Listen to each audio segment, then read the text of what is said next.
Morning guys, welcome back to my channel. It has been a minute. It has been the longest time.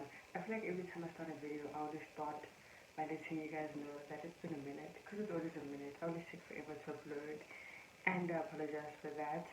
um so for today's session, I don't know what to call it.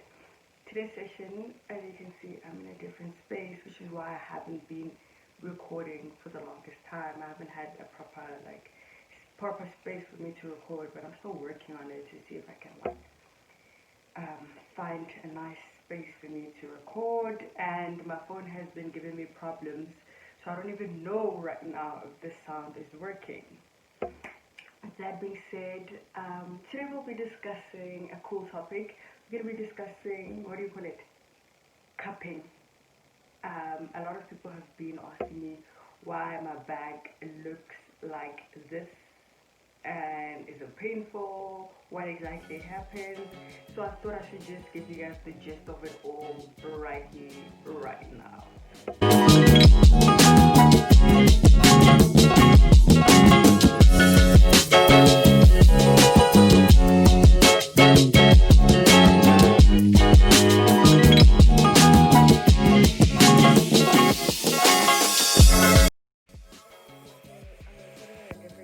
Simply because my intro is done on a different day, simply because I had a lot happening yesterday. But that being said, so I just wanted to share a bit on cupping, because a lot of people have been asking me what exactly it is, what's the procedure, is it painful, and all those things. So first of all, cupping is an ancient medicine, like it's an alternative ancient medicine. It is basically like a massage. So it's like a massage. Let's not forget that some people use it during sex, BDSM to be exact. Before you do your cupping procedure, they actually give you a massage so that your body can relax, so that the cupping can actually feel greater, you know. So when I got there, I received a deep tissue massage from then on, which was really amazing. Actually, it was so amazing. I think I enjoyed the massage more than I enjoyed the cupping, if I'm being honest. I received the massage. After the massage, then they started with the cupping. The cupping doesn't take long. It takes like about 3 to 5 minutes, if I'm not wrong. Yeah, it doesn't take too long. So most of your time there is spent on massages and getting your body prepared and all of that.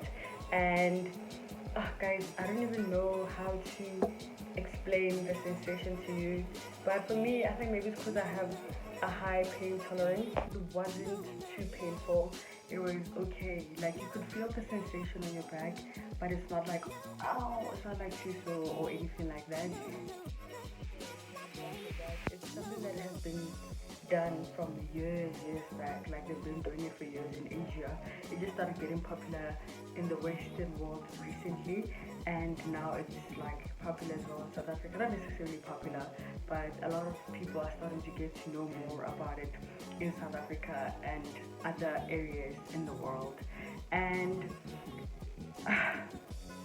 let me get back to the procedure that were used on me were like silicone cups. There's different cups that your practitioner can use, so it's up to what they have. And there's a lot of benefits, which is why I did it. So I've been suffering from migraines, I've been suffering from fatigue, I've been suffering from anxiety, from literally the worst tension. Like here, I had the worst tension ever, and I had tension headaches as well. I've just not been feeling well, so I was like, you know what, let me actually go do it again. So it's not my first time doing it, and right now I feel so much better. Like, even my sleeping, I was also struggling to sleep. So even with my sleeping, it's helping out, because most of the time when I get to bed, like, my body would be so painful that it's difficult for me to fall asleep, because my neck would be sore, my back would be sore. Even sitting down for long would be a mission, because I'd get sore. But now I can sit for long. It's not difficult to sleep, and I just feel better. I'm not sure if it's all in the mind. Probably is all in the mind, but it definitely does. It has helped me. Hence, I did it again. Hence, it's not my first time doing it. So research has proven as well that it's really good for migraines. it's good for anxiety. Some people believe that it's also good for fertility. It's good for what do you call it? For high blood pressure, for anemia, and all other stuff as well. But the main reason why I personally do it is to release toxins from my body, because it does that as well. Remove toxins from my body, and just deep tissue massaging, and just to like ease the tension and headaches that I always have and stuff. So yeah, that's the main reason why I do it. And I realized that a lot of people have been asking me if it's painful simply due to the marks that I have on my back. I wouldn't, like I said, it's not necessarily painful. Yes, it does cause bruising, and I've seen on the internet as well that there's some people who bleed. I've never experienced that before, but some people bleed as well. What else? It does cause pain for some people, but for me personally, it's not painful. It's not painful at all. It just causes the bruising and like a tiny bit of like pain, but not necessarily intense pain. And also very important, make sure that wherever you go to, like the practitioner you go to, or the spa you go to, wherever you go to, they are hygienic. Make sure that the cups are washed. Ask if you have to, because if you don't go to somebody who's well equipped and washes the equipment well, cleans it well and stuff, there's a high risk of infections, especially if, let's say, God forbid, somebody bled and then now they use it on you, then you might just get like hepatitis or something, I'm not sure. But yeah, make sure that the equipment is clean. You can ask your practitioner or whatever you're doing the thing with. And the place I personally went to, which I won't mention here, looked a bit dodgy, but the equipment was clean and stuff. So make sure that you also don't go to places that are too dodgy and too scary and too unhygienic as well, because you need to relax at the end of the day. So you don't want people to be working on you, but you like panicking because it's dirty and all of that. I would also recommend that before you actually go for cupping therapy, maybe speak to your doctor or a therapist or somebody to see if it will work for you, because it's not for everybody. It's really, I don't think it's for everybody. Not everything's for everybody. So maybe you might go and have a different experience to me. So rather speak to like somebody who knows your body well, hence I'm saying your doctor, or speak to a practitioner or a therapist or whoever would be able to give you better advice.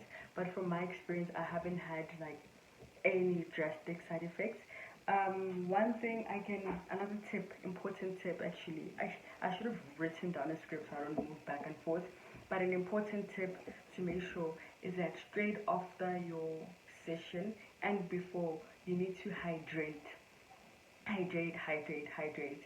Because the thing is, when it releases all those toxins from your body, it dehydrates you for some reason. You'll end up feeling extremely tired, you'll end up feeling like fluish and just not okay on the day, you know. So make sure you hydrate all the time and rest. Hydrate, rest as much as possible, and eat obviously, but the most important are hydration and resting. You will feel it in your body that you actually need to rest. I don't know if this is true or not, but the first lady that I went to actually told me beforehand that I must bath in the morning and shower and all of that. Then for the next 24 hours after my treatment, I must not shower or bath, especially with hot water. But if I do shower or bath, it must not be with hot water.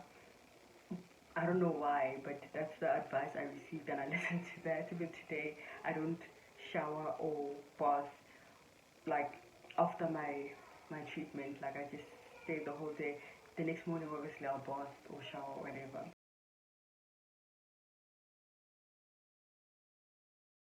The bruises are not they're not hectic, guys. And let me actually, I think I still have mine. I'm sorry for getting naked, but I'll show you guys. Yeah, I still have my bruises. I don't know if you guys can see, but you can see this one here. I still have my bruises. Obviously, I can't take off my bra, but I still have my bruises. They're not painful. They're just marks. They'll get off after like 10 days or so. When I did it in KZN, the lady who was moving the cups, that didn't cause any bruises because the cups were not situated in one area for too long. So because of that, like they didn't like suction too much on that specific area. so it didn't leave bruises. But most of the time they do leave, because yeah. But I honestly think that if you guys are keen on trying it out, you should definitely try it out, especially if you're suffering from back pains, if you're suffering from tension headaches, if you're suffering from deep tissue muscle aches, if you're suffering from a whole lot of other stuff. Do your research first before you actually do it, and yeah. Oh my gosh, I almost forgot to tell you something extremely important. Don't forget to like, subscribe, and comment down below if you have any questions. I'll answer all your questions, and bye.